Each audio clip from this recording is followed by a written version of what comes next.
Hello दोस्तों। जैसे कि हमने पिछली वीडियो में बात की है गुणनखंड फैक्टर।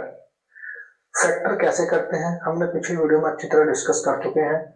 आज हम उसी टॉपिक को आगे बढ़ाते हुए, अगर हमारे पास चार पद या चार से अधिक पद है किसी भी पॉलिनोमियल के, तो हम उसके फैक्टर कैसे करेंगे।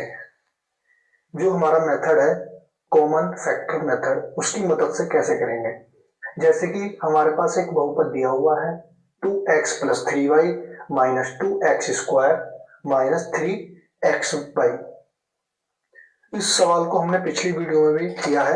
आज हम दोबारा इस सवाल के ऊपर डिस्कस कर लेते हैं, इसी से स्टार्टिंग करते हैं, फिर आगे देखते हैं क्या होता है। देखिए, जैसे कि हमारे पास हल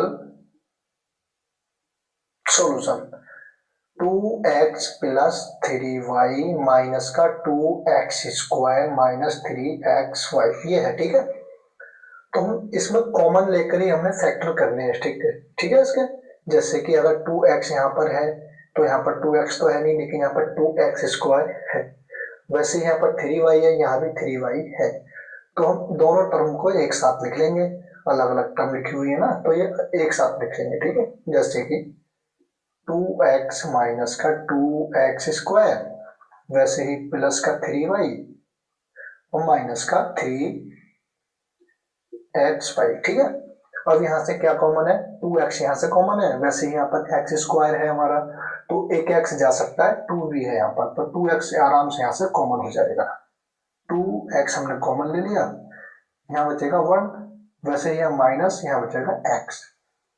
वैसे ही यहाँ पर 3y, 3 और y कॉमन है, 3y यहाँ बचेगा 1 या माइनस x, ये बचेगा, ठीक है। अब ये चीज और ये चीज कॉमन है, तो हम इसको आराम से कॉमन ले सकते हैं, ठीक है। ये -x 2x+3y ये हमारा कॉमन आ गया, और यही हमारा आंसर हो गया, ठीक है। यही हमारे फैक्टर हो गए। फैक्टर का मतलब क्या है कि हमने गुणन में लिखना है, ठीक है, चाहे उसका एक पार्ट बने चाहे दो पार्ट बने। जैसे कि इसके दो पार्ट बने हैं तो ये हमारे गुणन में है, ठीक है। तो ये हमारे इसके क्या हो गए, फैक्टर हो गए। नेक्स्ट क्वेश्चन ले लेते हैं। नेक्स्ट क्वेश्चन दिया हुआ है इन्होंने 32x यानी कि 32x+y का होल स्क्वायर माइनस का 2x माइनस का 2y माइनस का 2x माइनस का 2y, ये इन्होंने दिया हुआ है, ठीक है। अब इसके फैक्टर हम कैसे करेंगे, चलते हैं फटाफट करते हैं। और क्या हल,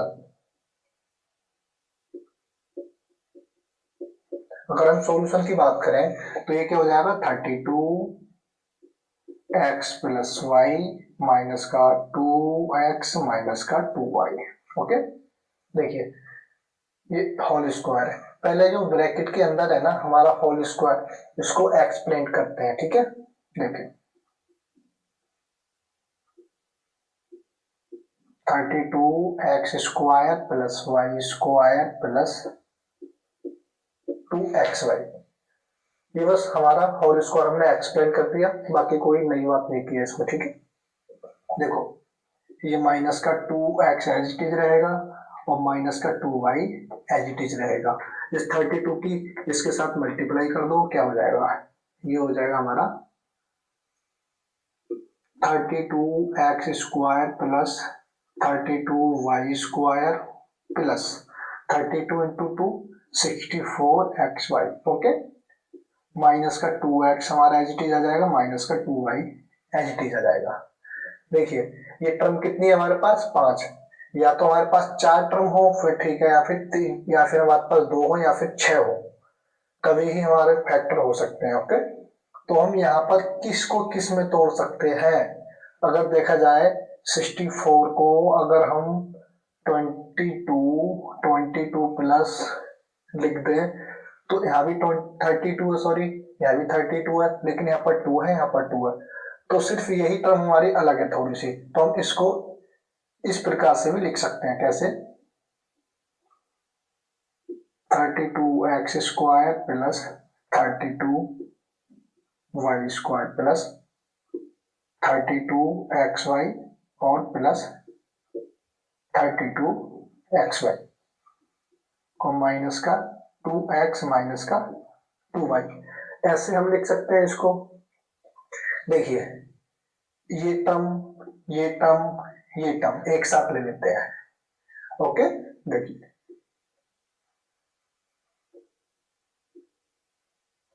क्या हो जाएगा, 32x और ये हो जाएगा प्लस का 32xy और माइनस का 2x। वैसे ही ये वाली टर्म और ये वाली टर्म एक साथ लिख लेते हैं, प्लस 32y स्क्वायर और प्लस का 32xy और माइनस का 2y। अब हम सिर्फ इसमें देखेंगे, ये वाली टर्म में इसमें क्या चीज कॉमन है। तो एक तो हमारा 2 भी कॉमन है, 32 कॉमन नहीं है क्योंकि दो जगह है, सिर्फ एक जगह यहाँ पर नहीं है। तो दो अगर हम कॉमन लेंगे तो यहाँ पर 16 बचेगा, यहाँ भी 16 बचेगा। तो दो तो हम कॉमन ले सकते हैं, x भी कॉमन ले सकते हैं, यहाँ भी x है यहाँ भी x स्क्वायर है, तो हम 2x यहाँ से कॉमन ले लेंगे। यहाँ क्या बचेगा, यहाँ सिर्फ बचेगा 16x।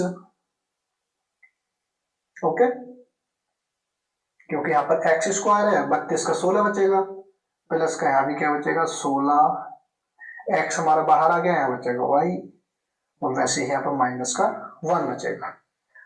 वैसे ही वहां पर कॉमन लेंगे, क्या 2y कॉमन ले लेंगे यहाँ पर, यहाँ क्या बचेगा 16y और प्लस का यहाँ भी 16x, क्योंकि y हमारा बाहर आ गया, 2 भी बाहर आ जाएगा और ये माइनस का 1।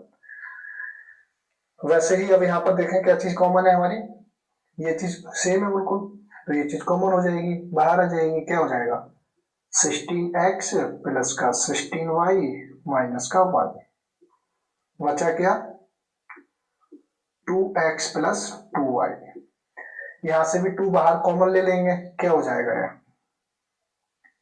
ये हो जाएगा हमारा 16x प्लस का 16y और माइनस का 1। वैसे ही यहाँ पर बचेगा x प्लस वाई इंटू 2। इसको हम ऐसे भी लिख सकते हैं, कैसे 2x प्लस वाई और ये बचेगा क्या 16x प्लस का 16y और माइनस का 1। ये हमारा आंसर हो गया।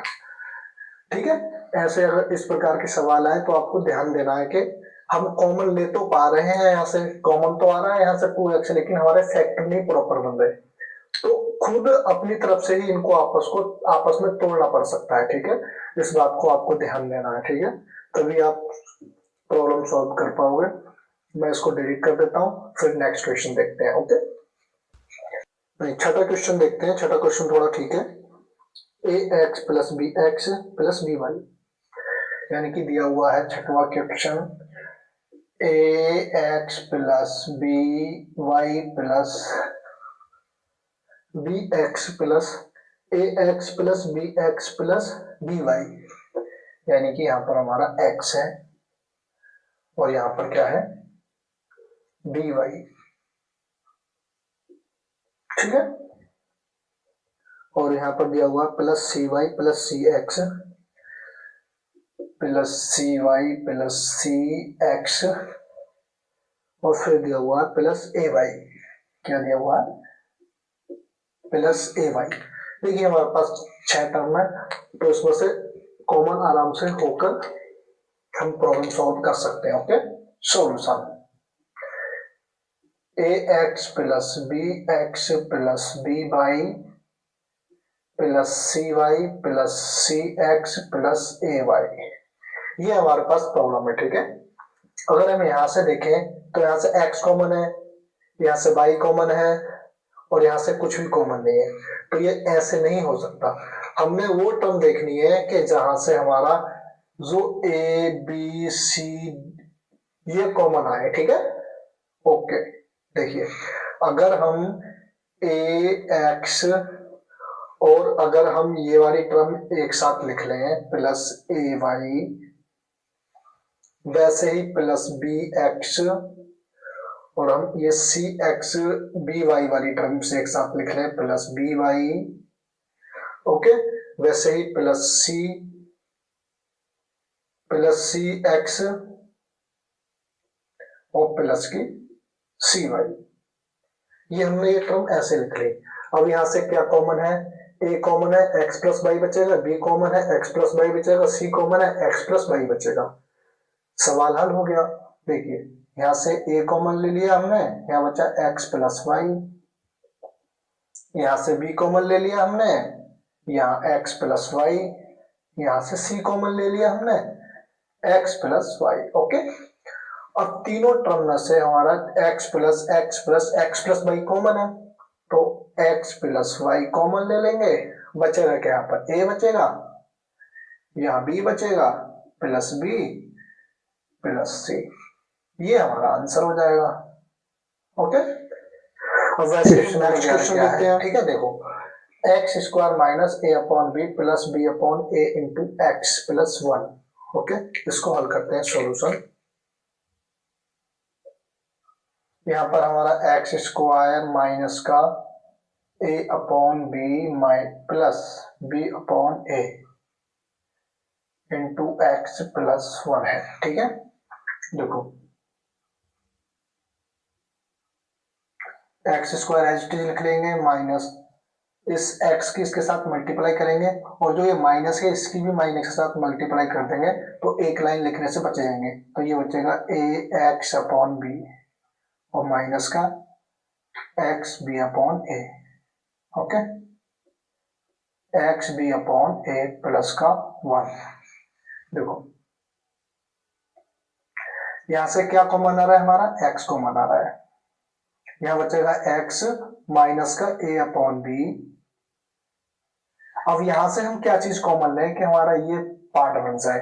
देखो माइनस माइनस कॉमन लेंगे, तो जो माइनस का वन है, जो ये माइनस है हमने यहाँ पर माइनस पहुंचाना है, तो माइनस कॉमन लेना पड़ेगा बाहर। और हम यहाँ से क्या चीज कॉमन लें कि हमारा माइनस का ए अपॉन बी आ जाए। अगर देखें यहाँ पर, अगर हमने बी अपॉन ए हम कॉमन ले लेते हैं ये वाला, तो हमारे पास क्या बचेगा, यहाँ पर सिर्फ एक्स बचेगा, ओके। माइनस का ये जो हमने माइनस कॉमन लिया है, तो यहाँ पर माइनस हो जाएगा, ठीक है। क्योंकि हम बाद में इसको क्रॉस चेक कर लेंगे, अगर इसकी मल्टीप्लाई ये करने के बाद अगर ये आता है ठीक है, नहीं आता है गलत है, ठीक है। ये यहाँ पर एक्स बचेगा और ये माइनस का ए अपॉन बी हो जाएगा, ओके। अब देखो अगर हम इसकी मल्टीप्लाई कर रहे हैं अंदर, तो बी अपॉन ए की मल्टीप्लाई एक्स के साथ करेंगे, तो माइनस का B upon X, B upon A into X, ठीक है। बी एक्स हो जाएगा, ठीक है। और जब इसकी मल्टीप्लाई इसके साथ करेंगे, तो ये भी माइनस का, तो ये प्लस का हो जाएगा, B upon A into A upon B. और ये ए से ए कटेगा, बी से बी कटेगा, यहाँ बचेगा वन। तो क्या लौट के आ जाएगा हमारे पास, एक्स बी अपॉन ए माइनस का प्लस का वन, जो हमारे पास ऑलरेडी है, ठीक है। तो हम बी अपॉन ए यहां से कॉमन लेंगे जबरदस्ती, क्योंकि हमने ये टर्म बनाने के लिए। तो यहां से क्या कॉमन आ जाएगा, ये x minus A upon B, और ये हो जाएगा एक्स माइनस बी अपॉन ए, यही हमारा आंसर हो जाएगा। यानी कि कॉमन लेना भी आपको जबरदस्ती कहीं पर लेना पड़ेगा, जैसे कि यहाँ पर हमने बी अपॉन ए कॉमन लिया ए अपॉन बी बनाने के लिए, ओके। और नेक्स्ट क्वेश्चन की अगर हम बात करें,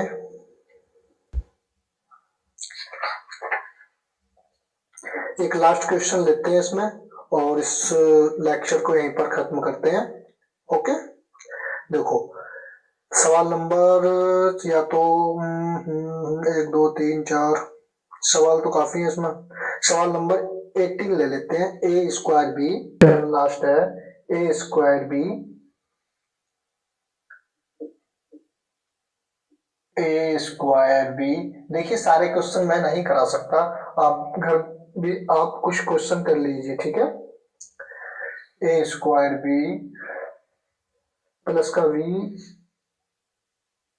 बी सी है, B C plus A C plus B C plus A C और फिर प्लस का है ए बी स्क्वायर। देखो यहाँ पर एक सी सी भी दिया हुआ है और ए बी स्क्वायर भी दिया हुआ है, ठीक है। यहाँ ए स्क्वायर भी दिया हुआ है। अगर हम ये दोनों टर्म लें और ये दोनों टर्म लें तो बात बनेगी नहीं, हमें इसमें कुछ ना कुछ ऐड करना पड़ेगा, कुछ ना कुछ सब्ट्रैक्ट करना पड़ेगा। ओके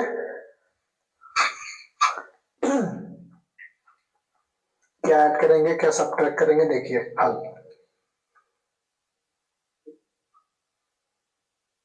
ए स्क्वायर बी प्लस का बी सी प्लस का ए सी प्लस का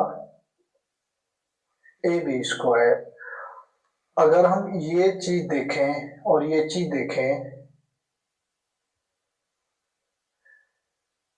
ये चीज एक साथ लिख लेते हैं, ठीक है। A square V plus A V square plus B C plus A C. यहां से क्या चीज कॉमन है, ए भी कॉमन है। यहाँ बचेगा हमारा क्या, सिर्फ ए बचेगा और यहाँ बचेगा क्या, सिर्फ हमारा बी बचेगा। और वैसे ही यहाँ पर सी कॉमन है, यानी कि कुछ इसमें ऐड करने की जरूरत ही नहीं पड़ी, आसानी से हो गया सवाल है। सी कॉमन ले लिया, यहाँ बचेगा बी और प्लस ए।